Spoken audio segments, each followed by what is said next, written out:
Hi, ich will euch heute was über Trekkingstöcke erzählen. Wofür man Trekkingstöcke insgesamt braucht, welche Modelle es da gibt, welche Unterschiede und ja, welche konkreten Empfehlungen man für den Ultraleichtbereich geben könnte. Also zuerst natürlich, brauche ich überhaupt Trekkingstöcke, wenn ich wandern gehe? Generell kann man sagen, man braucht die auf keinen Fall zwingend. Aber natürlich haben die viele Vorteile. Der größte ist einfach, dass man viel Energie, die man sonst nur auf den Beinen hat, natürlich über die Arme dann auf die Stöcke und den Boden weitergeben kann und ja, dadurch im Schnitt aus meiner Erfahrung etwa 20 bis 30% weiter laufen kann, also hat eine höhere Tagesleistung mit derselben benötigten Kraft. Zusätzlich entlasten sie auch die Knie, was natürlich, gerade wenn man noch jünger ist, nicht so ein großes Thema ist. Aber wenn man sein ganzes Leben lang mit Rucksäcken bergauf, bergab läuft, ohne Stöcke, wird man garantiert im Alter Probleme mit den Knien haben. Und ja, da ich zum Beispiel auch noch sehr lange unterwegs sein möchte, verwende ich lieber jetzt schon Stöcke, anstatt mir über die ganzen Jahre irgendwie Probleme an den Knien zuzuziehen. Und außerdem sind sie natürlich eine große Hilfe beim Bergabgehen einerseits, weil man sich dann ja mit der Faust oder mit der Hand wirklich oben festkrallen kann und eine höhere Standsicherheit hat. Und gleichzeitig beim Bergauflaufen kann man sich wie in einem Geländer an ihn hochziehen und hat auch so einen einfacheren Anstieg. So spart man sich dann teilweise die kompletten Zeltstangen bei Ultraleichtzelten. Gerade bei diesen kleinen Pyramidenzelten, die nur in der Mitte an einer Stange aufgespannt werden, lassen sich dann wunderbar Trekkingstöcke für verwenden. Ich selber verwende noch einen Tarptent Rainbow oder sogar das Double Rainbow. Und da gibt es eben die Funktion, dass man das ganze Zelt anstatt mit Heringen auch freistehend aufstellen kann. Und die Trekkingstöcke werden dann an den Seiten eingeführt und geben dem Zelt dann auch ohne Heringe einen Stand, sodass der eben auch auf festem Untergrund stehen kann. Ja, welche Unterschiede gibt es bei den Trekkingstöcken? Also einerseits gibt es natürlich das Material. Es gibt eine Reihe von Trekkingstöcken, die sind meistens aus Metall gefertigt oder speziell Aluminium. Da gibt es dann auch noch verschiedene Legierungen, die sich dann am Gewicht und an der generellen Qualität äußern. Das andere Material, was benutzt wird, ist heutzutage Carbon. Das ist natürlich wesentlich leichter, nur natürlich nicht so haltbar oder stabil wie eine reine Aluminiumlegierung. Heutzutage sind diese Carbon-Tracking-Stöcke schon sehr stabil. Die kommen auch in unterschiedlichen Stärken, also Dicken. Und wenn man da nicht gerade die dünnste wählt, dann stimmt auch das Vorurteil nicht, dass die sehr schnell zersplittern würden.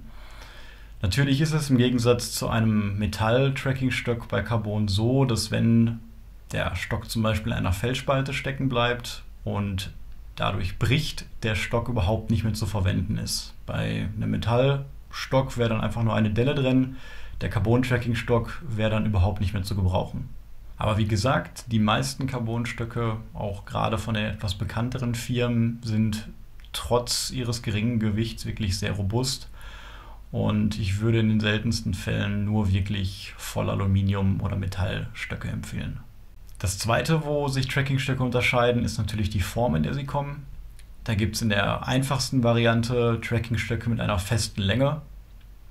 Da muss man allerdings natürlich genau wissen, welche Länge man vorher braucht. Sollte am besten schon vorher mal ein anderes Paar besessen haben oder sich wirklich im Laden mal gut beraten lassen und auch verschiedene Längen mal testen beim Laufen. Denn hat man so einen Stock dann einmal gekauft, ist man natürlich dann an die Länge gebunden.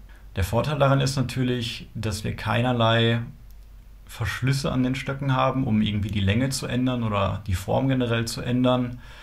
Wir sparen dadurch Gewicht, aber haben auch nicht mehr die Möglichkeit, eventuell flexibel diese Stöcke als Zeltstangen zu verwenden, wenn eben die Länge der Zeltstange beim Aufbau nicht die Länge ist, die wir normal beim Laufen brauchen würden. Ja, die nächste Form ist der klassische Teleskop-Tracking-Stock, wie man den hier zum Beispiel sieht. Der ist auch aus Carbon. Die kommen dann meistens mit 2 Verschlüssen, die man dann ausziehen kann an 2 verschiedenen Punkten. Und ja, die Länge mit einem Zentimetermaß hier wirklich einstellen kann. Der, den ich hier habe, der ist von Rotwild und geht bis zu einer Länge von 135 cm, was auch für die meisten Körpergrößen bis fast 1,90 sogar, würde ich behaupten, zum Tracken reicht und auch für die meisten Zelte zum Aufspannen reicht. Die Vorteile an der variablen Länge sind natürlich klar. Als Anfänger kann man mal 100 Kilometer mit der Länge laufen, 100 Kilometer mit der Länge. Ich habe selber zu Anfang meinen Stock ein bisschen länger eingestellt, als ich letztendlich jetzt damit laufe. Das war auch ein schleichender Prozess. Ich habe einfach gemerkt, dass diese Standard empfohlene Länge nicht für mich gepasst hat und ich habe ihn ein bisschen kürzer eingestellt. Gleichzeitig war ich dann auch mit Zelten wie dem Gatewood Cape unterwegs und brauchte dann eine Länge von 1,30 und mit diesem Stock konnte ich dann wunderbar auch das Zelt damit dann aufspannen. Dadurch, dass der eben aber ausziehbar ist und dann eben diese beiden Verschlussmöglichkeiten hier hat und zusätzlich wahrscheinlich dann noch 5 bis 10 Zentimeter Länge quasi verschwendet, wenn ich laufe, die dann im Inneren des Stocks zu finden sind, wiegt der Stock natürlich ein paar Gramm mehr, als wenn ich diese Funktionalitäten nicht hätte. Und die dritte Form, die es noch gibt, das sind quasi falt- oder klappbare Trekkingstöcke. Man spricht da auch von Z-Stöcken. Das ist zum Beispiel ein Modell von Decathlon und wie man sieht, kann man diesen Stock ganz einfach und kompakt so zusammenpacken. Der hat noch eine Besonderheit eben, dass man den nicht nur so zusammenstecken kann und gut verstauen kann, sondern dann auch noch hier an einem Verschluss in der Länge ein bisschen variieren kann. Natürlich nicht so weit wie bei einem normalen Teleskopstock, aber doch ein bisschen, um eben für Anfänger eben gewisse Ungleichheiten auszugleichen. Der lässt sich sogar bis zu 15 cm hier verstellen. Diese Klappverschlüsse, die wir haben, die sind nicht zwingend notwendig für die Stöcke. Es gibt auch noch andere Arten, wie das zum Beispiel bei den Helinox-Stöcken hier der Fall ist. Da kommt das einfach mit so einer Kappe, die man drehen kann. Und die lässt sich quasi auch an jeder Position wieder festdrehen, sodass der Stock dann stabil ist. Allerdings sind hier noch so feine Einkerbungen eingearbeitet und man sollte die dann auch verwenden, weil der Stock natürlich an diesen Stellen die größte Stabilität hat. Konkrete Empfehlungen für Trekkingstöcke möchte ich jetzt bis auf das Modell genau hier gar nicht geben, weil es einfach so viele verschiedene Marken und Formen von Trekkingstöcken gibt, dass es eigentlich keinen Sinn machen würde und jeder einfach mal selber schauen sollte, welcher da wirklich am besten zu ihm passt.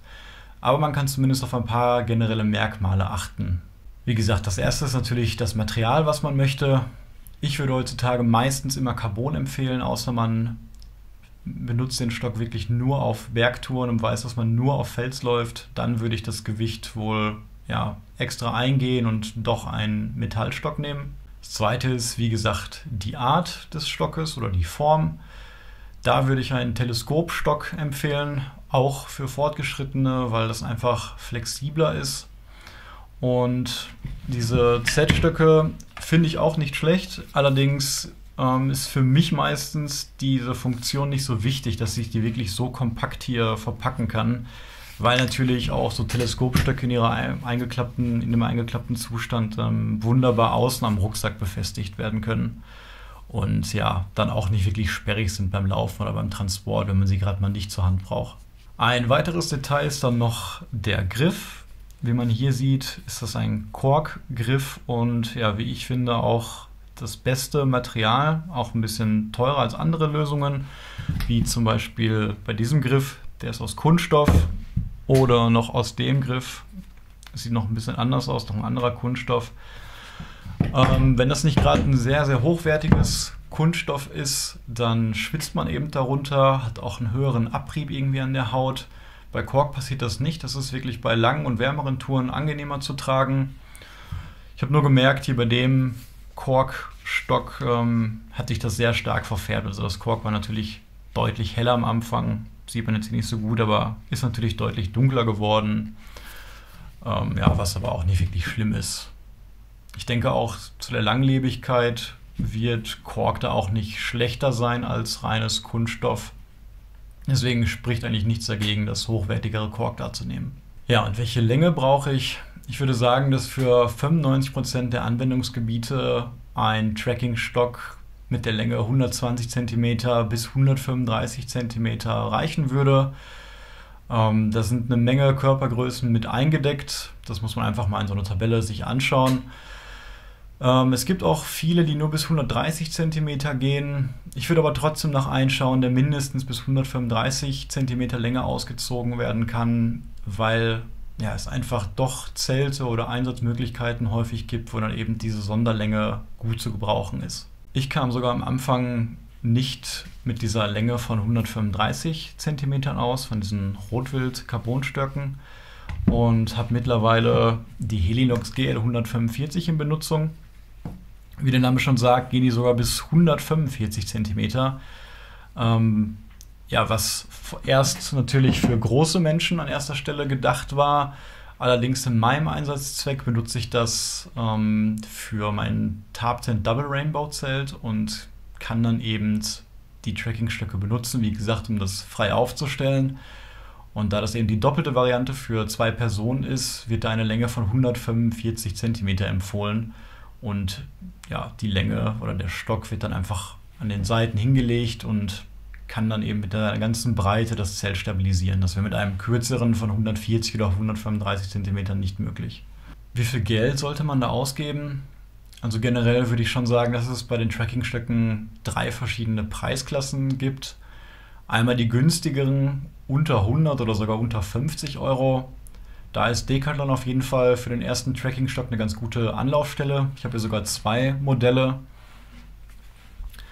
Ja, das erste ist das Foreclass 500, ein reiner Teleskopstab, sehr einfach gehalten. Hat hier auch einen Kunststoffgriff, einen sehr einfachen, trotzdem nicht schlecht, habe ich am Anfang auch verwendet. Wiegt, ich glaube, ja, 263 Gramm, also mit beiden Stöcken dann 520 Gramm. Das ist natürlich schon relativ viel für einen Ultralight-Tracking-Stock. Im Optimalfall sucht man Stöcke, die unter 400 Gramm haben.